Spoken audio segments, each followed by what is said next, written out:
라스베이거스 자유연습 1과 2를 분석해 보겠습니다. 레클레르가 자유연습 2에서 겪은 문제부터 시작하겠습니다. 사실 레클레르 때문에 빨간 깃발이 있었고 그는 변속기 문제로 트랙 옆에 멈췄습니다. 심각한 문제는 아니며 이 점은 즉시 말씀드리고 싶습니다. 사실 교체될 것이며 주말 동안 페널티는 없을 것입니다. 하지만 이번 주말 초반에 페라리가 약간의 차질을 겪었지만 전반적으로 매우 긍정적입니다. 사실 꼭 말씀드리고 싶은데 페라리, 즉 레클레르와 해밀턴 모두 이번 주말이 아주 잘 시작됐다고 했습니다. 페라리는 반응이 좋고 다른 트랙들에서 더 힘들게 시작했던 것에 비해 이번에는 차가 쉽게 다뤄집니다. 트랙 조건은 읽기 어려운데 트랙이 미끄럽고 아스팔트가 차가워 제동 중 많은 실수가 있었습니다. 나중에 이야기하고 오늘의 BDDO에서 시간을 분석하고 발언을 보고 온보드 영상과 팀들이 수정한 기술 사양도 살펴보겠습니다. 다양한 전방 날개와 후방 날개를 살펴보겠습니다. 즉 함께 봐야 할 것들이 많습니다. 시작하기 전에 데이터를 분석하는 제 작업을 지원하기 위해 좋아요를 누르고 구독하시고 알림을 활성화해주세요. 이렇게 말했으니 매우 흥미로운 것들이 많기 때문에 모든 것을 자세히 살펴보겠습니다. 이 이미지를 통해 레클레르가 변속기 문제로 인해 차를 포기해야 했던 FP2 세션의 끝을 보여드립니다. 많은 사람들이 샤를에게 반복적인 불운이라고 말할 수 있고 이는 사실입니다. 하지만 이 문제는 레클레르의 기분을 해치지 않았다고 말해야 합니다. 사실 소위 사무실 얼굴로 자유연습 2가 끝난 후에도 긍정적인 레클레르를 보았습니다.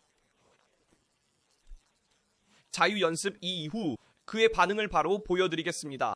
우리는 더 긍정적이고 웃고 있는 레클레르를 보았습니다. 레클레르가 말합니다. 차를 개선해야 할 부분을 알고 있으며 내일 그 부분에 집중할 것입니다. 그 후 자유연습 3에서 어디에 위치할지 볼 것입니다. 하지만 우리는 라스베이거스에서 주말을 매우 잘 시작했습니다. 그리고 사실 페라리는 제동과 가속 모두에서 강력함을 보여주었습니다. 주행 중 약간의 승행, 즉 후방에서 약간의 접지력 손실로 인해 약간의 어려움을 겪었습니다. 그러나 이를 제외하고 페라리는 경쟁력을 보여주었고 라스베이거스 트랙은 SF-25의 특성에 부합합니다. 왜냐하면 이 트랙에서는 가벼운 세업, 좋은 제동력, 안정된 싱글 시터가 필요하고 페라리는 그것을 가지고 있기 때문입니다. 우리가 여러 번 언급했듯이 SF-25는 약간의 회전이 부족하지만 페라리는 이러한 점들을 통해 차를 최적화할 수 있으며 라스베이거스는 페라리의 특성에 부합합니다. 여기에는 변속기 문제로 인해 자유연습 2가 끝난 후 약간 실망한 레클레르의 이미지를 보여주고 또한 보시는 것처럼 페라리의 후방 날개도 보여줍니다. 하지만 자유연습 1에서 또 다른 날개도 시험해 보았습니다. 사실 이것은 자유연습 1에서 시험한 날개이며 상단이 잘린 트림된 날개입니다. 반면에 자유연습 2에서 사용된 후방 날개는 이전 이미지에서 본 것처럼 직선입니다. 사실 많은 팀들은 라스베이거스에서 필요한 것보다 더 가벼운 날개를 사용하려고 했습니다. 라스베이거스에서는 전방과 후방 모두 가벼운 날개가 필요하지만 제동할 때 하중이 중요합니다. 따라서 제동이 잘 되는 차가 필요하고 커브에 맞게 도착해야 하며 가속할 때 전방과 후방에 약간의 그립이 필요합니다.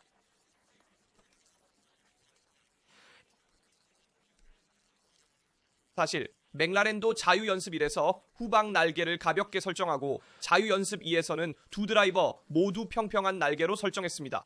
자유연습 1에서 피아스트리에게 시험했고 자유연습 2에서는 노리스와 피아스트리 모두에게 평평한 날개를 시험했습니다. 따라서 이러한 차이는 전방 날개에서도 있으며 항상 맥라렌의 경우입니다. 자유연습 1에서는 공기 저항을 줄여 직선에서 더 빠르게 달리기 위해 트림된 날개를 사용하고 자유연습 2에서는 직선 플랩이 있는 날개를 사용하여 제동 시 더 큰 인시던스를 가지며 앞쪽에서 더 안정적인 제동을 합니다. 사실 이제 자유연습 전반에 대해 다시 요약해 보겠습니다. 자유연습 2의 순위도 보여드리겠습니다. 이 순위표에서는 노리스가 앞에 있고 안토넬리, 레클레르, 튼켄버그, 하자르, 로손 및 기타 모든 사람들이 뒤따릅니다. 순위표를 보면 매우 다양한 순위라는 것을 알 수 있습니다. 다양한 팀들이 나란히 있으며 이는 모든 팀이 한계에 도달해 있고 서로 매우 가까운 상태임을 의미하며 다른 팀들과 차별되는 팀은 없습니다. 모든 것을 말하자면 맥라렌도 여기 라스베이거스에서 강력해 보입니다. 라스베이거스가 맥라렌에게 유리한 트랙이 아니라고 했지만 맥라렌은 강력하게 출발했습니다. 출발이 좋았고 연습 주행 1에서 연습 주행 2로 조정을 했습니다. 노리스는 나쁘지 않았지만 반대로 피아스트리는 더 힘들어했습니다. 피아스트리는 연습 주행 2에서 훨씬 적은 랩을 했다고 직접 말했습니다. 루이스 해밀턴이 연습 주행 2 종료 후 매우 긍정적인 모습을 보였고 이는 좋은 징조입니다. 여기에서 첫 번째 코너에 도착하는 것을 볼 수 있습니다. 여기서 경로 중 약간의 스냉을 볼 수 있는데 이는 트랙 조건이 매우 불안정하다는 것을 보여줍니다. 즉 아스팔트가 차갑고 트랙에 고무가 없는 조건이라서 운전자들이 이러한 실수를 할 수 있다는 것입니다. 여기서 볼 수 있는 슬라이드는 보기에는 매우 멋지지만 랩타임에는 그다지 효과적이지 않습니다. 이것은 라스베가스의 중앙 시케인에서의 방향 전환입니다. 페라리는 항상 제동에서 강하다고 말해왔습니다. 맥라렌과 비교했을 때 강점 중 하나가 바로 제동이고 제 생각에는 단일 입력 곡선에서의 가속도 강합니다. 이는 바쿠에서도 첫 번째 섹터에서 페라리가 강했던 것을 보면 알 수 있습니다. 페라리는 어디서 어려움을 겪고 있을까요? 더 많은 회전이 필요한 모든 코너에서 즉 차를 많이 회전시켜야 하는 곳, 되돌아오는 코너로 가야 하는 곳, 그리고 아마도 더 민첩한 차가 필요한 여러 시케인에서는 페라리가 주행 정확성에서 조금 부족한 면을 보입니다. 이는 연초에도 볼 수 있었고 반복되는 주제입니다. 불행히도 경주용 차의 본질은 바꿀 수 없습니다. 그리고 교통체증에 쉽게 걸릴 위험이 있습니다. 이 경우 해밀턴은 앞에 좌우버가 있는 상황에서 특히 제동 중의 전방에 있어서 완전히 방향을 바꿔야 했습니다. 이는 명백한 방해 행위로 예선에서 제재를 받을 수 있는 행위입니다. 이는 좌우버의 트랙 엔지니어의 명백한 실수이며 조종사의 실수는 아닙니다. 왜냐하면 조종사는 트랙 엔지니어에게 경고를 받아야 하기 때문입니다. 이 경우 이런 상황에 주의하세요. 제가 보여드리겠습니다. 왜냐하면 이는 예선에서도 발생할 수 있으며 여러 드라이버 간의 격차가 매우 가까운 상황에서 단 하나의 방해로도 예선을 완전히 망칠 수 있기 때문입니다. 드라이버는 Q1 또는 Q2에서 탈락할 위험이 있습니다. 그러므로 이런 것들에 주의하세요. 이는 예선에서도 다시 발생할 수 있기 때문입니다. 여기가 각 구간별 기록인데 메르세데스가 1구간에서 해밀턴이 15.12초 차이로 강빠른 기록을 냈고 3위인 노리스보다도 더 빨랐다는 걸 볼 수 있습니다. 두 번째 섹터는 가장 기술적인 구간인데 여기서 맥라렌이 다시 최고를 기록했습니다. 하지만 페라리, 맥라렌, 페라리, 메르세데스가 서로 정말 근접해 있고 반면 레드불은 더 어려움을 겪고 있습니다. 이것은 제가 강조하고 싶은 중요한 첫 번째 데이터입니다. 레드불은 특히 조건 때문에 이 첫 번째 연습 주행에서 어려움을 겪었습니다. 아스팔트가 차갑고 많은 느린 코너가 있을 때 레드불은 강력하게 달리기 어렵습니다. 레드불은 느린 코너에서 잘 달리지 못하고 느린 코너를 주행할 때 더 높은 최고 속도를 내지 못합니다. 이것이 일종의 최고 속도이긴 하지만 실제로는 슬립스트림도 있기 때문에 큰 의미는 없습니다. 예를 들어 해밀턴이 여기서 359km/h의 최고 속도를 기록했는데 분명히 슬립스트림을 받았기 때문입니다. 여기서 가장 중요한 그래픽은 이상적인 랩 타임입니다. 다양한 드라이버가 기록한 최상의 섹터를 모두 결합한 이상적인 시간입니다. 노리스가 1위를 차지하고 맥라렌이 경쟁력이 있음을 보여주며 이는 라스베가스에서도 입증되었습니다. 이는 우리가 말했듯이 맥라렌에게 불리한 트랙이기 때문입니다. 안토넬리가 있습니다. 인상적인 것은 안토넬리가 2위를 차지하고 있으며 메르세데스가 매우 강하다는 것을 보여주고 있다는 점입니다. 르클레르와 해밀턴이 왜 만족했을까요? 왜냐하면 어쨌든 그들은 3위와 4위이고 해밀턴은 연습 주행 2의 순위를 보면 10위를 차지했습니다. 해밀턴이 많이 멀리 떨어져 있지만 주의할 점은 그가 소프트 타이어를 장착했을 때 몇 가지 실수를 했다는 것입니다. 일부는 그의 실수였고 일부는 교통 체증 때문이었습니다. 실제 랩 타임을 보면 모든 섹터를 합치면 4위를 차지했고 해밀턴이 실제 주행에서 얼마나 더 향상될 수 있을지를 보면 많은 것을 볼 수 있습니다. 해밀턴은 바로 이 때문에 만족하고 있으며 그의 발언도 흥미롭기 때문에 잠시 해밀턴에 대해 언급하고 싶습니다. 최근 경주에서 보았던 것보다 훨씬 더 낙관적인 해밀턴입니다. 사실 그는 이렇게 말했습니다. 차에 대해 매우 좋은 느낌을 받고 있으며 연습 주행일에서는 특히 첫 번째 섹터에서 좋은 느낌을 받았습니다. 그리고 나머지 두 섹터도 개선되었습니다. 르클레르의 페이스를 유지하고 그에게 0.1초 이내로 가까이 다가갈 수 있다면 해밀턴은 긍정적입니다. 제 생각에 그것이 그의 목표입니다. 르클레르에게 0.1초 이내로 다가가는 것. 물론 더 잘할 수 있다면 좋겠지만 목표는 르클레르에 가깝게 다가가는 것입니다. 왜냐하면 이번 주말에 레드불이 잠시 어려움을 겪는 것처럼 보이기 때문입니다. 레드불은 금요일에서 토요일로 넘어가며 항상 모노포스트를 개선하는 시뮬레이션 덕분에 도약을 하지만 오늘까지는 레드불이 잠시 어려움을 겪는 것처럼 보입니다. 페라리가 이 기회를 잘 살릴 수 있을지 지켜보겠습니다. 페라리는 메르세데스와 경쟁해야 합니다. 메르세데스와 페라리 사이에서 이어 2위 자리를 놓고 열려있는 제조사 챔피언십이 있다는 것을 기억하세요. 레드불도 당연히 페라리보다 앞서 있습니다. 그러나 레드불은 포인트를 얻는 버스타펜만 가지고 있습니다. 스노다는 항상 변수로 남아있어 제조사 2위 자리 경쟁도 치열할 것입니다. 페라리는 그것을 위해서도 최선을 다하고 있습니다. 여기서는 맥라렌이 큰 차이를 만듭니다. 빠르게 보여드리겠습니다. 여기 CK인 부분에서는 소프트 타이어로도 정말 빠르게 달립니다. 지금 텔레메트리로도 볼 수 있습니다. 특히 맥라렌은 중앙 섹터에서 훌륭하며 노리스는 매우 경쟁력이 있습니다. 시간을 한번 살펴보죠. 텔레메트리에서 약간의 문제가 있었습니다. GPS 데이터가 약간 어긋났지만 전체적인 요약을 해보려고 했습니다.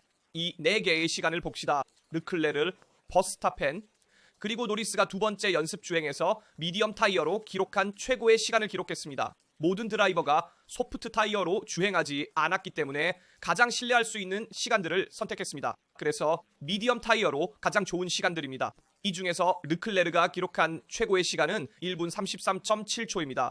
페라리가 다른 팀과 차이를 만드는 부분은 어디인가요? 네, 분명히 최고 속도입니다. 예를 들어 맥라렌에 비해 페라리가 훨씬 빠릅니다. 여기서도 보시면 최고 속도는 314km/h이고 페라리는 제동 전에 여러 구간에서 336km/h까지 도달하며 매우 강력합니다. 제동에서도 페라리는 많은 차이를 만듭니다. 실제로 경쟁자들에 비해 항상 높은 평균 속도를 유지하며 르클레르는 더 강하게 제동하고 이에 따라 더 많은 자신감을 가집니다. 제 생각에는 세팅이 가볍지만 앞쪽에 어느 정도의 영향을 주기 때문입니다. 출발 시에도 좋은 트랙션을 가져서 차이를 만듭니다. 그러나 페라리가 조금 더 어려움을 겪는 부분은 중앙 부분입니다. 민첩하고 정밀한 차가 필요한 곳에서 그렇습니다. 1번 코너에서 말했듯이 페라리가 필요한 회전이 없어서 약간의 언더스티어가 있어 드라이버들에게 불편함을 줍니다.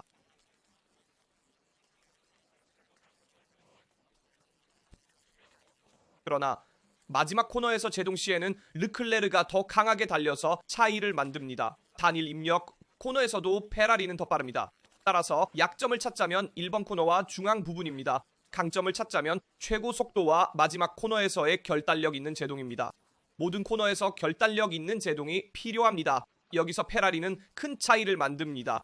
여기 예를 들어 2번 코너에서 페라리는 빠른 오른쪽 코너에서 조금 더 어려움을 겪습니다. 라스베가스에는 빠른 코너가 많지 않지만 페라리가 경쟁자들보다 조금 더 어려움을 겪는 빠른 코너에서도 주의해야 합니다. 계속해서 이것들은 두 번째 연습 주행에서 소프트 타이어로 기록된 랩입니다. 노리스, 안토넬리, 르클레르 이들은 소프트 타이어로 괜찮은 시간을 기록한 상위팀 드라이버들입니다. 해밀턴도 시도했지만 완주를 제대로 하지 못해서 해밀턴을 참고하지 않았습니다. 안토넬리도 포함했지만 안토넬리의 GPS가 약간 어긋났습니다. 중앙 부분에서 신호를 약간 잃은 것처럼 보입니다. 어쨌든 그의 시간이 신뢰할 수는 없습니다. 저는 단순히 완성을 위해 포함했지만 소프트 타이어 레앱 시간으로 노리스와 르클레르를 참고하세요. 르클레르가 미디엄 타이어로 기록한 시간보다 조금 더 느린 시간을 기록했습니다. 그래서 여기에서도 각 드라이버가 탑재한 연료량을 조금 감안해야 합니다. 그리고 중앙 센터에서 맥라렌이 엄청나게 많은 이익을 얻는 것을 볼 수 있습니다. 노리스는 이번 CK인에서 이전에도 말씀드린 것처럼 제가 보여드린 랩에서 르클레르에게 0.1초에서 0.4초로 격차를 벌립니다. 즉, 두 코너에서 0.3초를 얻습니다. 정말로 짧은 시간입니다. 반대로 이 제동 구간에서 격차를 0.3초에서 0.8초로 벌릴 수 있고 거의 비슷하게 유지한 다음 직선 구간에서는 르클레르가 좋은 최고 속도로 0.2초까지 격차를 줄이며 마지막 제동에서도 르클레르가 노리스보다 우위를 점합니다. 여러 제동 구간에서 르클레르는 더 빠르게 달립니다. 그러나 이 번코너에서는 조금 손해를 봅니다. 르클레르도 앞서 말씀드린 것처럼요. 페라리와 맥라렌의 약점과 강점은 소프트 타이어로 거의 동일합니다. 르클레르와 해밀턴은 약간 다른 두 가지 설정을 보여줍니다. 해밀턴이 조금 더 가벼운 설정을 보였고 르클레르는 해밀턴에 비해 조금 더 무거운 설정을 보였습니다. 최고 속도에서도 차이가 보입니다. 해밀턴은 르클레르보다 더 높은 최고 속도를 기록합니다. 이 둘은 제 생각에는 세팅까지 맞춘다면 매우 유사한 성능을 보일 수 있을 것입니다. 그래서 내일을 기다려 봅시다. 그리고 해밀턴이 매우 확신에 차 있고 행복하고 꼭 낙관적인 모습을 봤기 때문에 기대가 됩니다. 이번 경주차에서 좋은 해밀턴을 볼 수 있을지도 모릅니다. 약간 더 가벼워져서 레이스 페이스에 주의가 필요하지만 제 생각에는 잘할 수 있을 것 같습니다. 이게 대략적인 랩타임 분석이에요. 질문이 있거나 더 깊이 알고 싶은 주제가 있다면 댓글로 알려주세요. 그러면 제가 답변해 드리겠습니다. 그레인 문제에 주의하세요. 올해는 팀들이 예상했던 것보다 그레인이 적어서 약간 과대평가된 측면이 있습니다. 그러나 맥라렌은 그레인 문제로 더 고통받는 팀인 것 같고 이는 그들의 경주차의 약점 중 하나입니다. 올해는 그레인이 두드러진 경주가 많이 없었지만 이는 피렐리의 타이어 구조다 구도가 작년에 비해 개선되었기 때문입니다. 실제로 타이어는 동일하지만 타이어의 구조가 다르고 훨씬 더 견고하여 그레인이 덜 발생합니다. 그러나 라스베이거스에서는 그레인 문제가 다시 발생할 수 있습니다. 왜냐하면 이곳은 접지력이 적고 아스팔트가 차가운 미끄러운 트랙이기 때문입니다. 실제로 그레인은 트랙이 차가울 때 발생하므로 특히 레이스 페이스에 영향을 줄 수 있으니 주의가 필요합니다. 제 생각에는 오늘날 훌륭한 맥라렌을 볼 수 있으며 확실히 폴 포지션을 두고 싸울 것입니다. 페라리도 제 생각에는 앞쪽에 위치하고 있으며 아마도 톱3, 톱5 경쟁에서 볼 수 있을 것입니다. 그리고 물론 메르세데스도 주의해야 합니다. 레드불은 오늘날 조금 더 어려움을 겪고 있는 것 같지만 베르스타펜과 함께 회복할 수도 있을 것입니다. 그는 항상 금요일에 약간 뒤에서 출발하고 나중에 회복합니다. 그래서 레드불을 절대 과소평가해서는 안 됩니다. 하지만 모든 팀이 매우 근접해 있으므로 좋은 예선이 차이를 만들 것입니다. 앞에서 출발하는 사람은 물론 유리하고 긴 직선 구간이 있어서 추월 기회가 있습니다. 그러나 격차가 매우 작고 DRS가 있는 직선 구간이 있을 때 바쿠에서처럼 DRS 열차가 형성되어 추월할 수 있는 많은 잠재적 지점이 있음에도 불구하고 추월하기가 어렵습니다. 이 점에 대해 이해하셨기를 바라며 여러분의 의견을 댓글로 남겨주세요. 항상 그렇듯이 좋아요를 누르고 구독하시고 알림을 활성화하여 채널의 영상을 놓치지 않도록 하세요. 여기 라스트에서 마치겠습니다. 다음 영상에서 만나요.